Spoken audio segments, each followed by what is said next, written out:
ninyong lahat. Martin Romualdez, Lisa Marcos, Bongbong Marcos. Anong ginawa ko? Binigay ko sa DepEd! Wala ka nga posisyon sa gobyerno, namimigay ka ng pera ng gobyerno eh! Sino ang korap? Yung mga congressman na yan na nag-hearing, anong sinasabi nila? Pagkatapos, pag na-off na ang mic, pag wala ng media, pasensya na kayo ha. Kailangan kasi namin ng pera. Mag-i-eleksyon na kasi. Lisa Marcos, naalala mo? Nagpadala ka sa akin ng video? Sinabihan mo ako saan kukunin ang pera. Pinakita mo ang muka ng tao doon sa video message mo. Hi, this is she's been working with us for the longest time. We trust her. You sent me written instructions about money. Millions a month. Anong nakalagay doon sa envelope? DepEd! Anong ginawa ko? Binigay ko sa DepEd!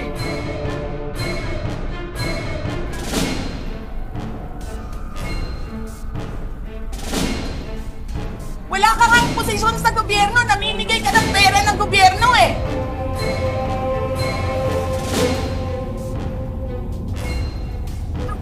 Sira ito yung tangal ng kasama ko sa Office of the Vice President. Sasabihin nyo sa mga tao, nakaw yan, confidential funds yan. Niwala nga kayong isang proof na confidential funds yan. Naniwala lang kayo sa isang babae na ang pangalan ay Gloria Mercado na nagsabing confidential funds yan, na hindi nyo nga nilabas na wala pang confidential funds, meron ng white envelope. Kasi 2022 pa lang,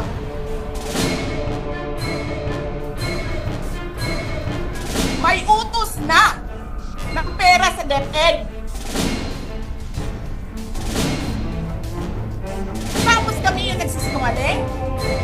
Nagbibigil ako eh.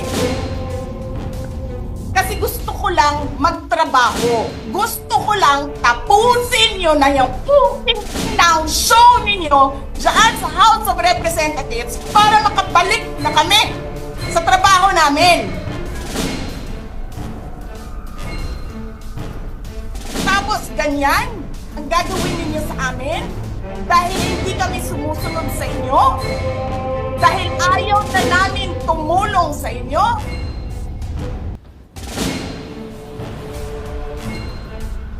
Ganito gagawin ninyo.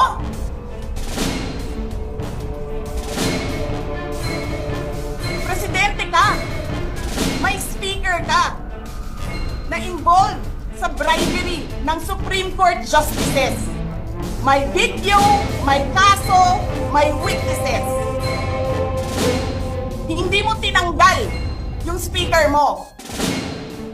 Pinabayaan mo siya abusuhin ang pera ng bayan.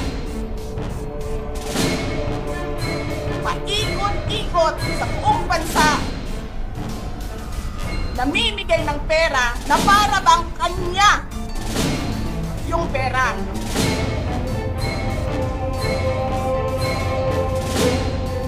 Eh di ba nga, lagi niyo sinasabi separation of powers? Anong trabaho ng legislative branch? Gumawa ng batas. Anong ginagawa ni Martin Romualdez? Nagdidirect ng DSWD, namimigay ng ayuda,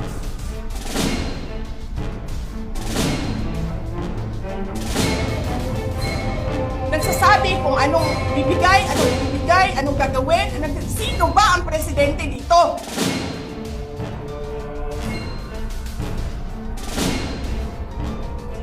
Alam nyo, alam namin, mali ang ginagawa ninyo. Si sinabihan ko lang mga kasama ko sa Office of the Vice President, pasensya na, sumunod na lang tayo para matapos na sila. Tapos ganito ang gagawin ninyo? Alam namin, walang contemptuous doon sa ginawa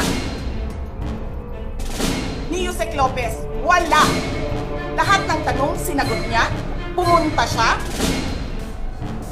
maayos siya kumausap, and then sasabihin niyo sa amin, bakit kami susulat sa COA? Bakit hindi kami susulat sa COA? Hindi tapos ang appeal namin, hindi tapos ang audit namin. Tapos kuhag-hag na ninyo tanan ang gisubmit namo sa COA? Hindi. Sobra kahayahay ninyo ng mga tao.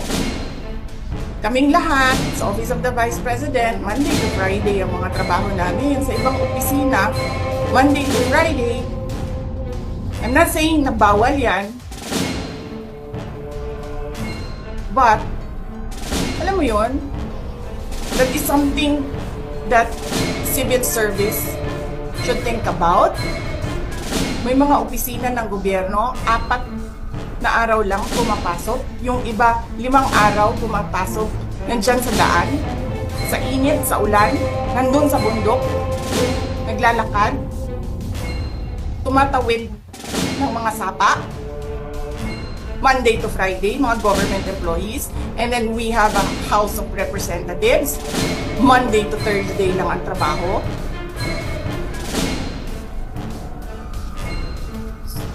The civil service rethink that. Ganyan. So anyway, wala sila. Wala silang trabaho. So hinahanap ko, where is this special doon sa order? Where is this special committee meeting that happened?